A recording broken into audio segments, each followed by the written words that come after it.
In today's video, we are going to review the CV templates of the Swedish Institute Scholarship for Global Professionals. So as part of their requirements, you are supposed to fill their CV template. You're not supposed to upload your own CV. You're supposed to go by their CV template and then upload it after you've filled it. So today we are going to review it and then go through the instructions and then see how well you're supposed to fill it or how you're supposed to fill it. So let's not waste my time and jump into the video. So the first point here is that the CV should contain relevant information about your experience and background in accordance with the category and headings in the template. So it means that your CV should contain important information because the CV is limited to some particular number of pages. 3 pages. Your CV should not exceed 3 pages. So you should put in relevant information, because if you put in unnecessary information, you're going to actually exceed the 3 pages. And the second point says that do not alter the formatting of the template nor create new categories or headings in the template.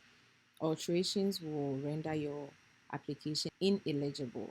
This means that you are not supposed to alter the categories or headings. So, for example, work experience part, you're not supposed to alter it. You're not supposed to alter any of the headings. So, like here, you're not supposed to change whatever they've written here, like the work experience. You are not supposed to change it.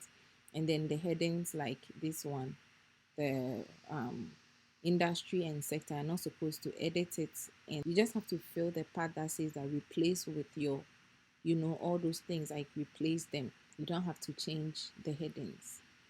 So let's go to the next part. It says that fill out separate entries for each experience, degree, network engagement, scholarship as needed under each of these categories. So you fill them out separately and delete any heading or entries you deem unnecessary according to your situation. So for example, if you are filling the work experience part and then you have just 2 experiences, you delete one, like this one, you deem it unnecessary, or you are going to leave it empty, so you don't have to keep this information here. You have to delete it. It says here that you can add entries except the category work experience as long as the CV does not exceed 3 pages. So it means that at all the categories, you can add entries except the work experience part. So this work experience part, you cannot add entries here. That means that the maximum number of work experience that they need is 3. So if you have 2 work experience, you only delete one, like here, and then you fill in the 2 starting from your most recent. But you can add entries at the education and training and the network or civil engagement part. So for example, the education and training, if you have more than 3 education and training, you can add entries, like you can just copy. If you have, let's say, 4 education and training, you copy this one and then you paste. So you copy like that, copy and paste it here,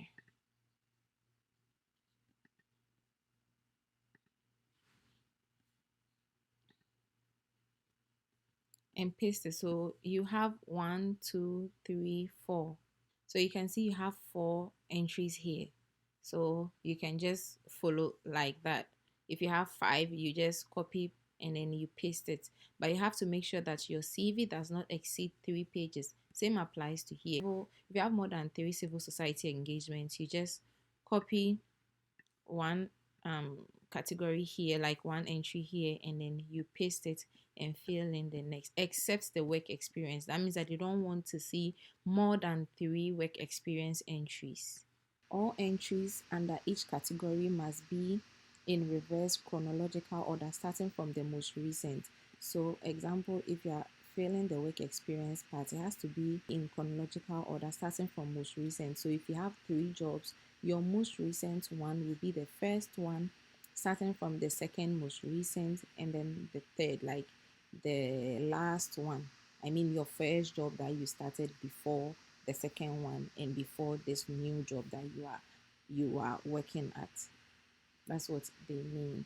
And then the second one says that the computer CV may not exceed 3 pages. So any pages exceeding the maximum will not be considered. It says that the computer CV should be converted into PDF formats before you upload it in the application portal. And it says do not include this instruction page when converting into the PDF form. So before you start to work on your CV, you have to get rid of this instructional page and then you start from the CV. So I'm going to show you a simple way to do that.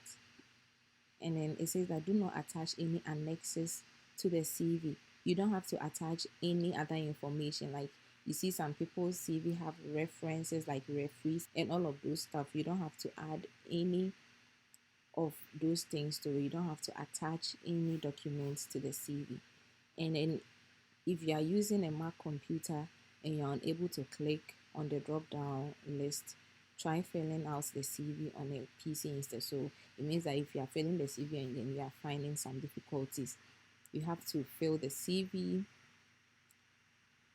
on a PC instead. So you can either copy this whole page, that is the CV page, and then paste it on a new, like open a new document like so, and then you paste it. So you can copy, open a new page, a blank space, and then what you do is you paste. So you have to choose paste special so that all the lines and anything that they have there is gonna show. So here you have your just the CV. Or what works for me is that I delete the instruction page. So I go here to delete, then I can have just the CV aspects to work on. So now let's start to fill the form. It says here that replace with your name. Replace with your first name and then the last name. So for example, if your name is Mary Smith, you put it there and you delete their instruction over there like that. Yeah, there we go. And the second one is they're asking for your current residence address. So you start with the house number, you put the cursor here so that you can see what they like, you can see their instruction and put your information there. So they are asking for house number, right? So let's say your house number is 7896. Street number, let's say Wilson Street, City. It can be Accra. And postcode, if you have the postcode, fine. If you don't have, you just leave it there. But you have to use an address with the postcode, I mean. So let's say the postcode is 1234 with the country Ghana. And then you come and delete their instruction. Let's go to the second one. It says that the telephone number including country code. So telephone number, if we are from Ghana, country code is +233, and then you put your telephone number +233 204 2345767, and you delete their instruction parts, their instruction stuff that they have there. And then they are asking for a mobile number. So if it's the same, +233 +233 5 506679034. Let's say that is your telephone number, your mobile number, sorry. And you come in to replace your email. So it can be Mary Smith at gmail.com. There we go. Yeah.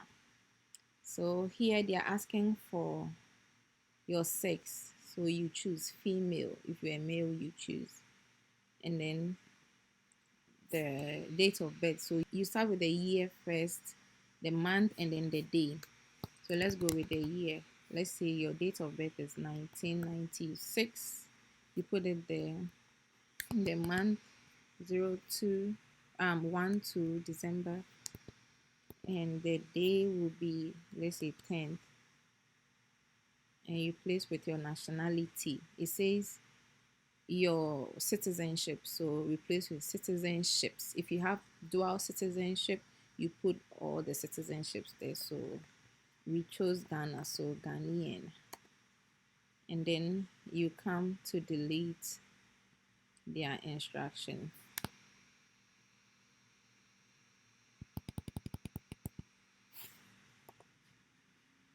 Now let's go to the work experience part.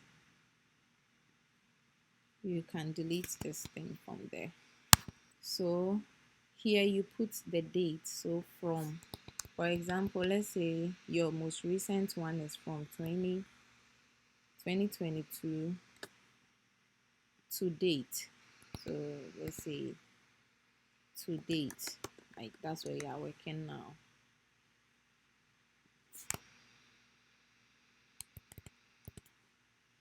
So here it says replace with occupation or position held. So you can put the name of the company there with your position. So let's say ABC Company Limited.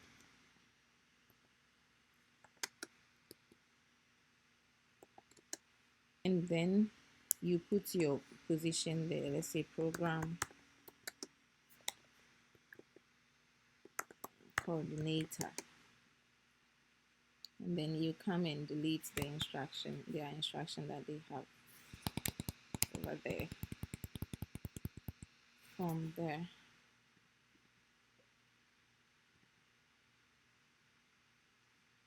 and then here you replace with employer's name and locality. So maybe Mr. XYZ. Which locality? Where is it located? So for example, maybe Koforidua.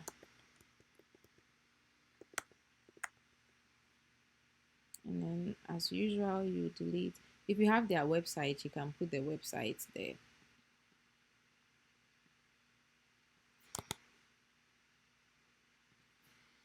So if you have the website, you can put the website over there. The website of the company over there. If you don't have it, you leave it there. Here says that replace with your main tasks and responsibilities. So with your main tasks, if there's more, you kind of like put them over there. So it's your recent one, so you don't have to put it in past tense. It will be the present tense form. So if it's manage activities of the company, you put it there. So if you have more, you just go enter and then you put it there. If it's one or more, you put it there. Here is that if you were in any leadership position, please describe it briefly and indicate how many employees were under your supervision. So you put that information over here if you did.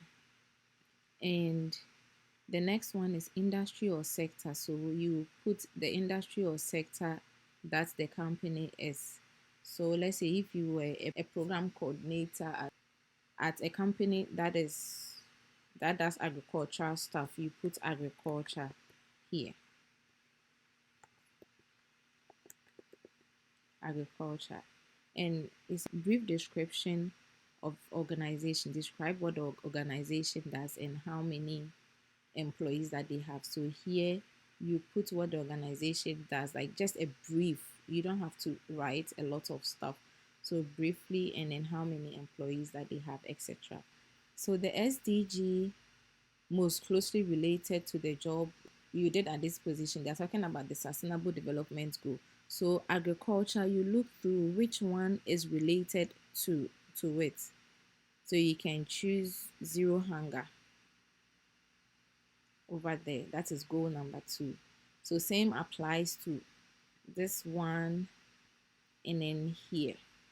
So if you have just 2 jobs, you only delete. So let's say, for example, you just had 2 work experience. So you just delete this one from there. And then you have just 2. So let's go to the education part. Fill fill out separate entities for each degree. Start from the most recent. Remove all the hidden, like you already know. So I'm going to delete from there and have just this one. So your education and training, like we did at the work experience part, it will be your most recent education and training. So you delete this thing from there and then put in the date of your education here and replace with qualification awarded. For example, from 2020 to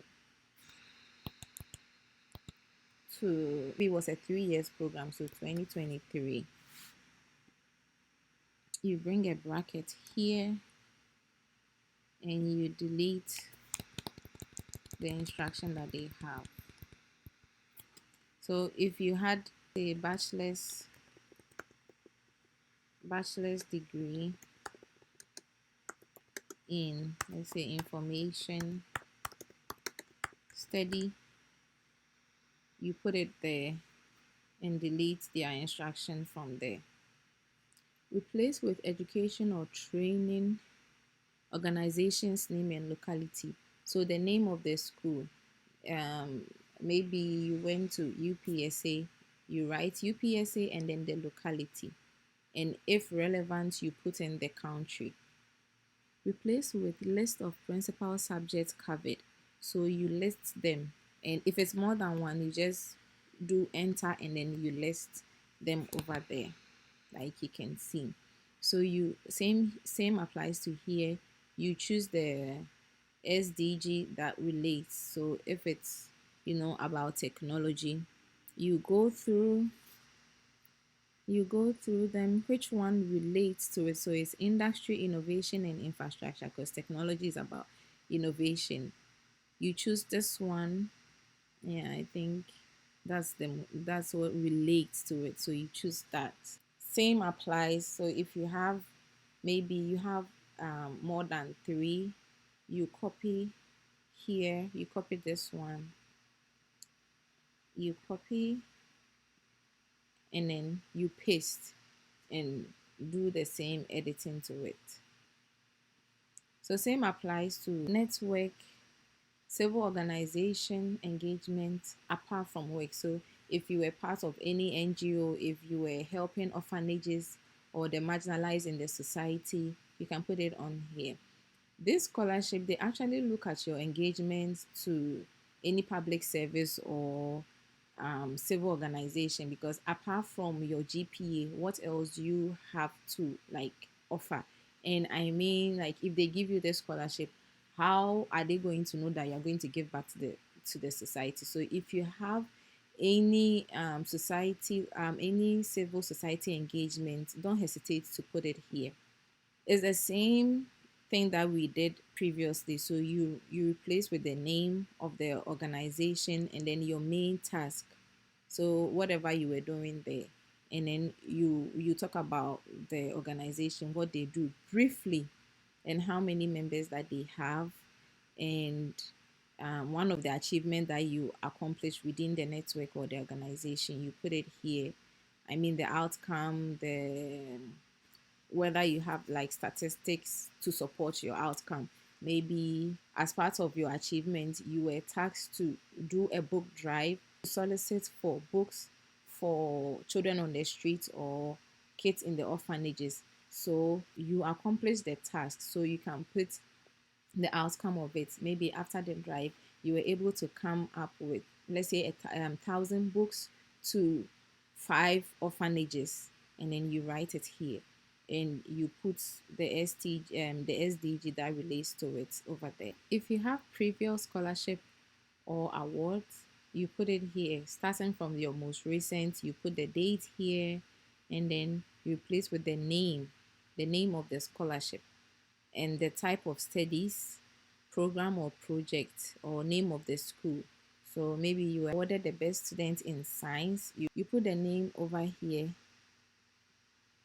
You put the name over here, and then you replace with the type of studies or the name of the school. So let's say from the University of UPSA or University of Ghana, you put it over here, and same applies to this. Thank you so much for watching this video. If you have any questions, if you have any comments, please don't forget to put it down in the comment section below. And don't forget to like. If you haven't subscribed, please do well to subscribe to my channel for more educational videos and hair videos. I haven't forgotten my hair, people. I have you in mind. Bye.